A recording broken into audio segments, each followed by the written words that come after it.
Hi dear, എല്ലാവർക്കും പുതിയൊരു വീഡിയോയിലേക്ക് സ്വാഗതം. അപ്പോൾ ഇന്ന് ഞാൻ വന്നിട്ടുള്ളത് നല്ല ടേസ്റ്റി ആയിട്ടുള്ള, എല്ലാവർക്കും ഒത്തിരി ഇഷ്ടപ്പെടുന്ന, നമ്മൾ റെസ്റ്റോറൻറ്റിൽ നിന്നൊക്കെ ഒരുപാട് പൈസ കൊടുത്ത് നമ്മൾ വാങ്ങി കഴിക്കുന്ന ഒരു ഐറ്റംസിൻ്റെ റെസിപ്പി ആയിട്ടാണ്. അപ്പോൾ നമുക്ക് ഇത് സിമ്പിളായിട്ട് എങ്ങനെ വീട്ടിൽ റെഡിയാക്കുന്നത് എന്നുള്ളത് നോക്കാം. അപ്പോൾ നിങ്ങൾക്ക് വീഡിയോ കണ്ടപ്പോൾ മനസ്സിലായിട്ടുണ്ടാവും. ലോഡഡ് ഫ്രൈസിൻ്റെ റെസിപ്പി ആയിട്ടാണ് ഞാനിന്ന് വന്നിട്ടുള്ളത്. നമുക്കിത് സിമ്പിളായിട്ട് തന്നെ വീട്ടിൽ റെഡിയാക്കി എടുക്കാം. അപ്പോൾ നമ്മൾ ഒരുപാട് പൈസ കൊടുത്തിട്ട് കടയിൽ നിന്ന് വാങ്ങിക്കേണ്ട ആവശ്യമൊന്നുമില്ല. അപ്പം നമുക്ക് നമ്മുടെ ടേസ്റ്റി ആയിട്ടുള്ള റെസിപ്പി എങ്ങനെ റെഡിയാക്കുക എന്നുള്ളത് നോക്കാം. കഴിക്കാൻ നല്ല ടേസ്റ്റാണ്, അത്രയും ടേസ്റ്റ് ഉണ്ട്. എല്ലാവരും ഇതുപോലെ ഒന്ന് ട്രൈ ചെയ്ത് നോക്കണം. അപ്പോൾ എൻ്റെ ഈ ചാനൽ ആദ്യമായിട്ട് കാണുന്നവർ നിങ്ങൾക്ക് ഇഷ്ടപ്പെടുകയാണെങ്കിൽ സബ്സ്ക്രൈബ് ചെയ്യണം, ലൈക്ക് ചെയ്യണം, ഷെയർ ചെയ്യണം, പിന്നെ ബെൽ ബട്ടൺ എനേബിൾ ചെയ്യാൻ മറക്കരുത്. അപ്പം നമുക്ക് നമ്മുടെ ടേസ്റ്റി ആയിട്ടുള്ള റെസിപ്പി എങ്ങനെ സിമ്പിളായിട്ട് റെഡിയാക്കുന്നത് എന്നുള്ളത് നോക്കാം. കഴിക്കാൻ നല്ല ടേസ്റ്റാണ്, എല്ലാവരും ഒന്ന് ട്രൈ ചെയ്ത് നോക്കണം. അപ്പം നമുക്ക് പെട്ടെന്ന് തന്നെ വീഡിയോയിലോട്ട് പോവാം. അപ്പം ഞാനിപ്പോൾ അതിന് വേണ്ടിയിട്ട് ചിക്കൻ എടുത്തിട്ടുണ്ട്. ഇതുപോലെ എല്ലില്ലാത്ത പീസ് ചിക്കനാണ് എടുത്തിട്ടുള്ളത്, കഴുകി വൃത്തിയാക്കി എടുത്തിട്ടുള്ളതാണ്. അപ്പോൾ ഇതുപോലെ ഞാൻ ഇനി ഇതിലേക്ക് നമുക്ക് മസാലപ്പൊടി ഇട്ട് കൊടുക്കാം. അപ്പോൾ ഞാൻ 1 സ്പൂണ് കുരുമുളക് പൊടിയാണ് ഇട്ട് കൊടുത്തിട്ടുള്ളത്. ഇനി നമുക്ക് 1 സ്പൂണ് ചില്ലി ഫ്ലെക്സും കൂടെ ഇട്ട് കൊടുക്കാം. ഇനി നമുക്കിതിലേക്ക് 1 സ്പൂണ് ഗരം മസാലയും കൂടെ ഇട്ട് കൊടുക്കാം. ഇനി നമുക്കിതിലേക്ക് 1 സ്പൂണ് കാശ്മീരി മുളക് പൊടിയും കൂടെ ചേർത്ത് കൊടുക്കാം.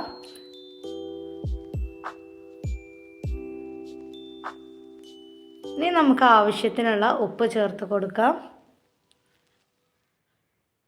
ഉപ്പ് നമ്മൾ ശ്രദ്ധിച്ചിട്ട് ചേർത്ത് കൊടുക്കുക, ഉപ്പ് കൂടി പോകാതെ നോക്കണം നമ്മൾ. ഇനി നമുക്ക് നമ്മുടെ മസാലപ്പൊടി ചേർത്ത് കൊടുത്തതിന് ശേഷം കൈ വെച്ചിട്ട് തന്നെ നല്ലതുപോലെ അങ്ങ് മിക്സ് ചെയ്തെടുക്കുക. ഫസ്റ്റ് നല്ലതുപോലെ തന്നെ കൈ വെച്ചിട്ട് ഇതുപോലെ അങ്ങ് മിക്സ് ചെയ്തെടുത്താലേ നമ്മുടെ ചിക്കനിലേക്ക് എല്ലാ ഭാഗത്തേക്കും മസാല അങ്ങ് പിടിക്കുള്ളൂ. അപ്പോൾ കൈ വെച്ചിട്ട് 2-3-4 മിനിറ്റ് നല്ലതുപോലെ അങ്ങ് മിക്സ് ചെയ്തെടുക്കാം. മിക്സ് ചെയ്തെടുത്തതിന് ശേഷം നമുക്കിതിലേക്ക് ഒരു മുട്ട പൊട്ടിച്ചൊഴിച്ച് കൊടുക്കാം. അപ്പം നമ്മൾ ഈ മസാലപ്പൊടി ചേർക്കുന്ന കൂടെ തന്നെ മുട്ട ചേർത്ത് കൊടുക്കരുത്. മസാലപ്പൊടി ഇതുപോലെ ചേർത്ത് നമ്മൾ മിക്സ് ചെയ്തെടുത്തതിന് ശേഷമാണ് നമ്മൾ മുട്ട ചേർത്ത് കൊടുക്കുന്നത്. ഇനി നമുക്ക് മുട്ടയും കൂടെ ചേർത്ത് കൊടുത്തിട്ട് വീണ്ടും ഇത് കൈ വെച്ചിട്ട് തന്നെ നല്ലതുപോലെ തന്നെ അങ്ങ് മിക്സ് ചെയ്തെടുക്കുകയാണ് ചെയ്യുന്നത്. അപ്പോൾ നമ്മൾ മസാലപ്പൊടി ചേർത്ത് കൊടുത്തതിന് ശേഷം മാത്രം മുട്ട ചേർത്ത് കൊടുക്കുക. എങ്കിലേ നമ്മുടെ ആ ചിക്കന് ആ ഫില്ലിങ്ങൊക്കെ കറക്റ്റായിട്ട് നമുക്ക് ഫ്രൈ ചെയ്തെടുക്കുമ്പോൾ നല്ല പെർഫെക്റ്റ് ആയിട്ട് കിട്ടുള്ളൂ. അതിന് വേണ്ടിയിട്ടാണ്, അതൊന്ന് പ്രത്യേകം ശ്രദ്ധിച്ചാൽ മതി. ഇനി നമുക്കത് കൈ വെച്ചിട്ട് നല്ലതുപോലെ തന്നെ അങ്ങ് മിക്സ് ചെയ്തെടുക്കുക. ഒരു 2-3-4 മിനിറ്റ് നമുക്ക് നല്ലതുപോലെ തന്നെ മിക്സ് ചെയ്തെടുക്കാം. അപ്പോൾ ഞാനിത് മിക്സ് ചെയ്തെടുത്തിട്ടുണ്ട്. ഇനി നമുക്കിതിലേക്ക് ഒരു 1.5 സ്പൂണ് മൈദപ്പൊടി ചേർത്ത് കൊടുക്കാം. 2 ചെറിയ സ്പൂണ് കോൺഫ്ലവർ പൊടിയും കൂടെ ചേർത്ത് കൊടുക്കാം. അപ്പോൾ നമുക്കിനി നമ്മളിത് മിക്സ് ചെയ്തെടുത്തതിന് ശേഷം നമുക്ക് ഇനി ഇതിലേക്ക് മൈദ ചേർക്കണമെങ്കിൽ നമുക്ക് വീണ്ടും ചേർത്ത് കൊടുക്കുക. അപ്പോൾ നമ്മളിപ്പോൾ ഒരു വലിയ സ്പൂണിന് ഒരു 1.5 സ്പൂണ് മൈദപ്പൊടി, ചെറിയ സ്പൂണിന് 2 സ്പൂണ് കോൺഫ്ലവർ പൊടിയും കൂടെയാണ് ഇതിലേക്ക് ചേർത്ത് കൊടുക്കുന്നത്. അപ്പോൾ ഇനി നമുക്കിത് ചേർത്ത് കൊടുത്തതിന് ശേഷം അതുപോലെ ഒന്ന് മിക്സ് ചെയ്ത് കൊടുക്കുക.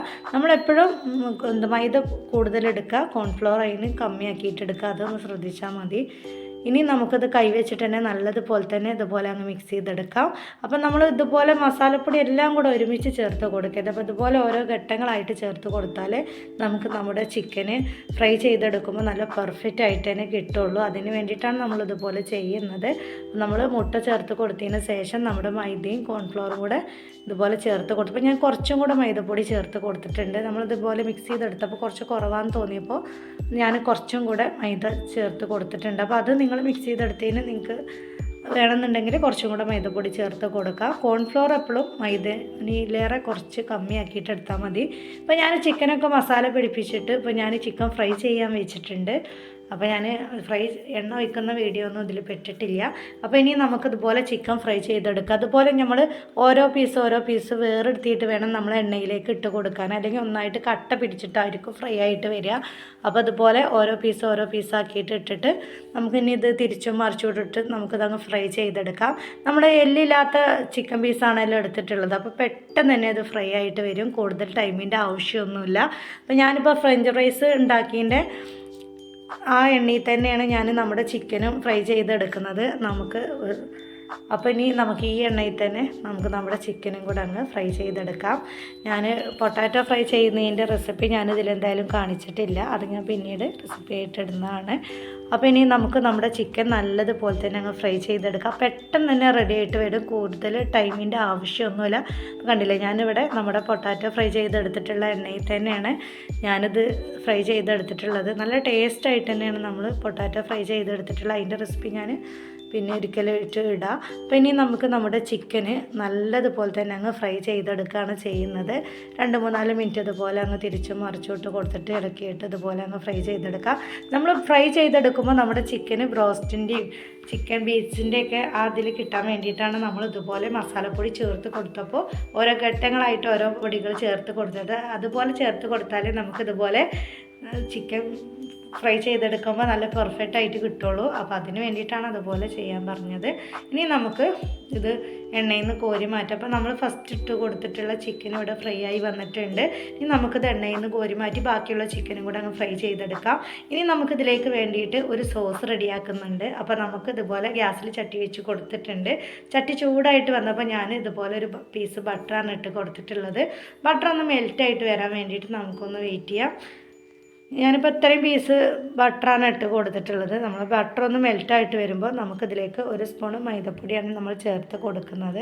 അപ്പോൾ ബട്ടർ ഇപ്പോൾ മെൽറ്റായി വന്നിട്ടുണ്ട്. ഇനി നമുക്കിതിലേക്ക് 1 സ്പൂൺ മൈദപ്പൊടി അങ്ങ് ചേർത്ത് കൊടുക്കാം. ഒരു 2-3-4 മിനിറ്റ് നമ്മൾ മൈദ ചേർത്ത് കൊടുത്തതിന് ശേഷം നമുക്കൊരു 2-3-4 മിനിറ്റ് ഇതുപോലെ അങ്ങ് റോസ്റ്റ് ചെയ്തെടുക്കാം.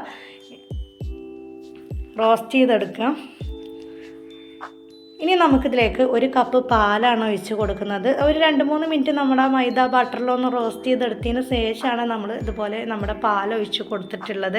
ഇനി നമ്മളിതുപോലെ പാൽ ഒഴിച്ച് കൊടുക്കുമ്പോൾ നമുക്ക് ചെറുതായിട്ട് കട്ട പിടിക്കണ പോലെ ഉണ്ടാവും. നമ്മുടെ മൈദപ്പൊടി നമ്മൾ കലക്കാതെയാണല്ലോ ഇതിലേക്ക് ഇട്ട് കൊടുത്തിട്ടുള്ളത്. അപ്പോൾ ആ കട്ടയില്ലാത്ത നല്ലതുപോലെ തന്നെ അങ്ങ് മിക്സ് ചെയ്തെടുക്കുക. അപ്പോൾ നമ്മൾ തീ സിമ്മിലിട്ട് കൊടുക്കണം, കാരണം പെട്ടെന്ന് തന്നെ ഇത് നല്ല തിക്കായിട്ട് വരും. അപ്പോൾ അത് ശ്രദ്ധിച്ചാൽ മതി. ഇനി നമുക്കിതിലേക്ക് ചീസ് ഇട്ട് കൊടുക്കുക. അപ്പോൾ ഞാനിതുപോലെ മൊസറല്ല ചീസാണ് ഇട്ട് കൊടുക്കുന്നത്. 2 സ്ലൈസ് ചീസാണ് ഞാൻ ഇട്ട് കൊടുക്കുന്നത്. നിങ്ങൾക്ക് ഏത് ചീസ് വേണമെങ്കിലും ഇട്ട് കൊടുക്കാം. ഞാനിപ്പോൾ എൻ്റെ കയ്യിൽ ഈ ചീസുള്ളൂ, അതുകൊണ്ടാണ് ഞാനിപ്പോൾ ഇതിട്ട് കൊടുത്തിട്ടുള്ളത്. ഇനി നമുക്കിതിലേക്ക് 1 സ്പൂൺ മുളക് പൊടി ചേർത്ത് കൊടുക്കാം. ഞാനിപ്പോൾ കാശ്മീരി മുളക് പൊടിയാണ് ചേർത്ത് കൊടുത്തിട്ടുള്ളത്. ഇനി നമുക്കിത് ഒട്ടും കട്ടയില്ലാതെ തന്നെ നല്ലതുപോലെ തന്നെ അങ്ങ് മിക്സ് ചെയ്തെടുക്കാം. അപ്പോൾ നമ്മൾ ഇതുപോലെ മിക്സ് ചെയ്തെടുക്കുമ്പോൾ നമ്മൾ തീ സിമ്മിലിട്ട് കൊടുക്കണം, അല്ലെങ്കിൽ ഇത് പെട്ടെന്ന് തന്നെ തിക്കായിട്ട് വരും. സോസ് പെട്ടെന്ന് തന്നെ തിക്കായിട്ട് വരും. അപ്പോൾ നമുക്ക് ഇതുപോലെ തീ സിമ്മിലിട്ട് കൊടുത്തിട്ട് ഇതുപോലെ നമ്മളിട്ട് കൊടുത്തിട്ട് ആ മുളകും പൊടി നല്ലതുപോലെ തന്നെ ഇതിലങ്ങ് മിക്സ് ചെയ്തെടുക്കുകയാണ് ചെയ്യുന്നത്. ഒരു 2-3-4 മിനിറ്റ് ഇതുപോലെ അങ്ങ് മിക്സ് ചെയ്തെടുക്കുമ്പോൾ തന്നെ നല്ലതുപോലെ തന്നെ മിക്സായിട്ട് കിട്ടും. അപ്പോൾ നമുക്കിതുപോലെ അങ്ങ് ചെയ്തെടുക്കാം. അപ്പോൾ നമ്മുടെ സോസ് ഇപ്പം തന്നെ ഏകദേശം തിക്കായി വന്നിട്ടുണ്ട്. ഇനി നമുക്ക് 2-3 മിനിറ്റും കൂടെ ഇതുപോലെ ഗ്യാസിൽ വെച്ച് കൊടുത്തിട്ട് ഒന്നും കൂടെ അങ്ങ് തിക്കായിട്ട് എടുക്കാം. പെട്ടെന്ന് തന്നെ റെഡി ആയിട്ട് കിട്ടും. അടിക്ക് പിടിക്കണമെന്ന് ശ്രദ്ധിച്ചാൽ മതി. അടിക്ക് പിടിച്ചാൽ നമ്മുടെ സോസിൻ്റെ ടേസ്റ്റ് തന്നെ മാറിപ്പോകും. അത് നമ്മൾ പ്രത്യേകം ശ്രദ്ധിക്കണം. അപ്പോൾ നമ്മളിപ്പോൾ ഇത് നല്ലതുപോലെ തന്നെ മിക്സ് ചെയ്തെടുത്തിട്ടുണ്ട്. ഇനി നമുക്കിതിലേക്ക് ഉപ്പ് ചേർത്ത് കൊടുക്കാം. ആവശ്യത്തിനുള്ള ഉപ്പ് ഒന്ന് നോക്കിയിട്ട് നമുക്ക് ചേർത്ത് കൊടുക്കാം. ഞാനിപ്പോൾ ഇതിലേക്ക് ഉപ്പ് ചേർത്ത് കൊടുത്തിട്ടുണ്ട്. ഇനി നമുക്ക് ഉപ്പും കൂടെ ചേർത്ത് കൊടുത്തിട്ട് വീണ്ടും ഇത് നല്ലതുപോലെ തന്നെ അങ്ങ് ഇളക്കി കൊടുക്കാം. ഇനി നമ്മൾ നോക്കിയിട്ട് ഉപ്പ് നമ്മുടെ ടേസ്റ്റിനനുസരിച്ചിട്ട് നമ്മൾ ചേർത്ത് കൊടുക്കുക. ഇനി നമുക്കിത് നല്ലതുപോലെ തന്നെ അങ്ങ് ഇളക്കി കൊടുക്കുക. ഇപ്പം നമ്മുടെ സോസ് ഇവിടെ റെഡി ആയിട്ടുണ്ട്. കാരണം ഞാനിപ്പോൾ 2-3-4 മിനിറ്റ് ഇതുപോലെ ഇളക്കിയിട്ടുണ്ട്. നമുക്ക് ആവശ്യത്തിനുള്ള തിക്ക് ഇതായിട്ടുണ്ട്. ഇനി കൂടുതൽ തിക്ക് വേണമെങ്കിൽ നിങ്ങൾക്ക് കുറച്ചും കൂടെ കുറുക്കിയെടുക്കാം.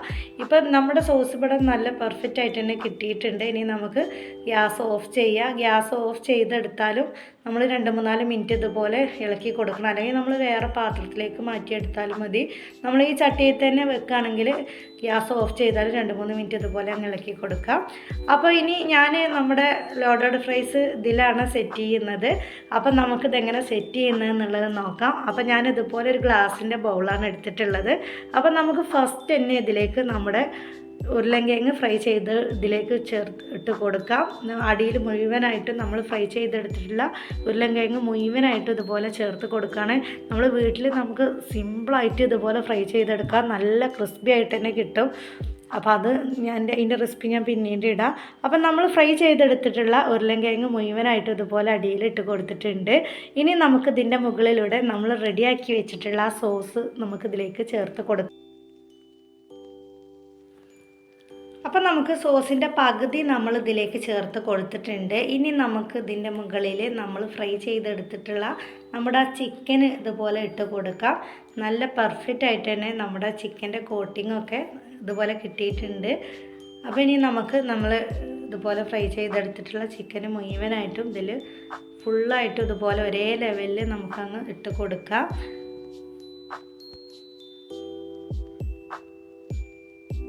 ഇതുപോലെ എല്ലാ ഭാഗത്തേക്കും നമ്മുടെ ചിക്കൻ ഇതുപോലെ അങ്ങ് മുഴുവനായിട്ട് അങ്ങ് ഫില്ല് ചെയ്ത് വെക്കുകയാണ് നമ്മൾ ചെയ്യുന്നത്.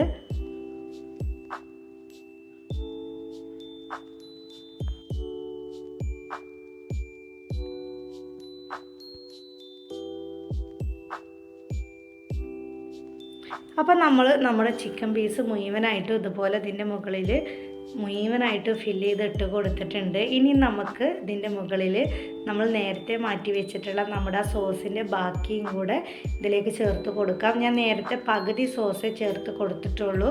അപ്പം നമുക്കിതുപോലെ ബാക്കിയുള്ള സോസും കൂടെ ഇതുപോലെ അങ്ങ് ഇട്ട് കൊടുക്കാം. ഇനി നമ്മൾ ഇതിന് ഇട്ട് കൊടുത്തിട്ടുണ്ട്, നമ്മുടെ ആ സോസ് ഇതിലേക്ക് ഇട്ട് കൊടുത്തിട്ടുണ്ട്. ഇനി നമുക്കിതുപോലെ ക്യാപ്സിക്കം ചെറുതായി കട്ട് ചെയ്തെടുത്താണ് ഞാൻ ചേർത്ത് കൊടുക്കുന്നത്. നമുക്ക് ക്യാപ്സിക്കം ഈ പല കളറിലുള്ള ക്യാപ്സിക്കനൊക്കെ നമുക്ക് ചേർത്ത് കൊടുക്കുക, അതൊന്നും കുഴപ്പമില്ല. ഞാനിപ്പോൾ എൻ്റെ കയ്യിൽ പച്ച മാത്രമേ ഉള്ളൂ, അതുകൊണ്ടാണ് ഞാൻ ക്യാപ്സിക്കം ഇതുപോലെ ചേർത്ത് കൊടുത്തിട്ടുള്ളത്. ഇനി നമുക്ക് ഇതിൻ്റെ മുകളിലൂടെ മയോണീസാണ് ചേർത്ത് കൊടുക്കുന്നത്. അപ്പം നമ്മൾ മയോണീസ് നല്ല തിക്കായിട്ട് തന്നെയാണ് റെഡിയാക്കി എടുത്തിട്ടുള്ളത്. മയോണീസിൻ്റെ പല രീതിയിൽ മയോണീസ് റെഡിയാക്കുന്ന റെസിപ്പി ഞാൻ ചെയ്തിട്ടുണ്ട്. അപ്പോൾ മയോണീസിൻ്റെ റെസിപ്പി ഞാൻ ഇതിൻ്റെ എടുത്തിട്ടില്ല. അപ്പോൾ മയോണീസ് നമുക്കിതുപോലെ ചേർത്ത് കൊടുക്കാം. മയോണീസ് നമുക്ക് എല്ലാ ഭാഗത്തേക്കും ഇതുപോലെ നല്ലതുപോലെ തന്നെ അങ്ങ് ഇട്ട് കൊടുക്കാം. ഇതുപോലെ നമ്മുടെ സോസും മയോണീസും ഇതുപോലെ റെഡിയാക്കിയിട്ട് കഴിക്കാൻ നല്ല ടേസ്റ്റാണ്. നമുക്ക് പെട്ടെന്ന് തന്നെ റെഡിയാക്കി എടുക്കുക. അതൊന്നും റെഡിയാക്കാൻ നമുക്ക് ഒരു ബുദ്ധിമുട്ടൊന്നുമില്ല. അപ്പോൾ പെട്ടെന്ന് സിമ്പിളായിട്ട് റെഡിയാക്കി എടുക്കുക. എല്ലാവരും ഇതുപോലെ ഒന്ന് ട്രൈ ചെയ്ത് നോക്കുക. അപ്പോൾ ഞാൻ ഇതുപോലെ നമ്മുടെ മയോണീസ് മുഴുവനായിട്ട് ഇട്ട് കൊടുത്തിട്ടുണ്ട്. അപ്പോൾ ഇനി ഞാൻ ബാക്കിയുള്ള സോസും കൂടെ ഇതിൻ്റെ മുകളിലൂടെ മുഴുവനായിട്ട് ഇട്ട് കൊടുക്കുകയാണ് ഞാൻ ചെയ്യുന്നത്. അപ്പോൾ നമ്മുടെ മയോണീസും അത്യാവശ്യം നല്ലതുപോലെ തന്നെ ഇട്ട് കൊടുക്കുക. മയോണീസ് പൊതുവെ എല്ലാവർക്കും ഒത്തിരി ഇഷ്ടമുള്ളതാണല്ലോ. അപ്പോൾ നമുക്ക് മയോണീസ് ഇട്ട് കൊടുത്തതിന് ശേഷം നമ്മുടെ ബാക്കിയുള്ള സോസും കൂടെ ഇതുപോലെ അങ്ങ് ഇട്ട് കൊടുക്കുക. മുഴുവനായിട്ടും ഇതുപോലെ അങ്ങ് ഇട്ട് കൊടുക്കാം. ഇപ്പം നമ്മൾ സോസും മുഴുവനായിട്ടും ഇതുപോലെ ഇട്ട് കൊടുത്തതിന് ശേഷം ഇനി നമുക്കിതിൻ്റെ മുകളിലൂടെ ഒറിഗാനോ ആണ് നമ്മൾ ചേർത്ത് കൊടുക്കുന്നത്. ഈ റെസിപ്പിയിലേക്ക് ഒറിഗാനോ നിർബന്ധമാണ്.